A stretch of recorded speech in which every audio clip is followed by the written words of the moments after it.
এতিয়া ৰাইজ শুনক, আমি এটা কথা চিন্তা কৰিছো যে চাকৰিৰ ক্ষেত্ৰত সব ক্ষেত্ৰতে কিবা কিনি ইণ্টাৰভিউ পাতি পেলেহে চাকৰি দেই।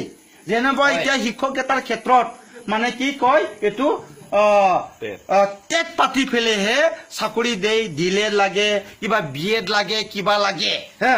সব ক্ষেত্ৰতে এতিয়া চাকৰিৰ ক্ষেত্ৰত ইণ্টাৰভিউ দি পেলেহে চাকৰিটো পায়। কিন্তু আজি আমি অসমৰ সৰ্বসাধাৰণ ৰাইজে ইয়াকে চিন্তা কৰিছো যে যিবিলাকে এতিয়া MP MLA হ'ব বিচাৰিছে বা হৈ আছে তেখেতসকলে কিবা ইণ্টাৰভিউ দি পেলে হা MLA বা MP হৈছে নেকি।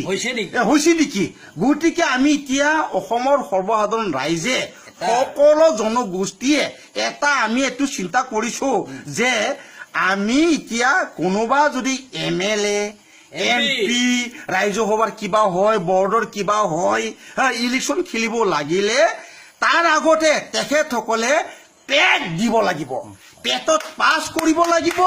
পেটত পাছ কৰাৰ পিছতহে নমিনেশ্যন ফাইল কৰিব পাৰিব।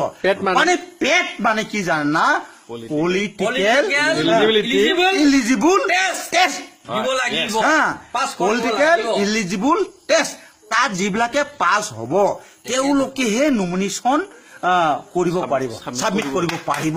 তাৰপিছত বেছ নো ডাউট। কিন্তু আজি সৰ্বানন্দ সোণোৱাল বা হিমন্ত বিশ্ব শৰ্মাই মানে এই যে পেট পাছ কৰিছিল নেকি?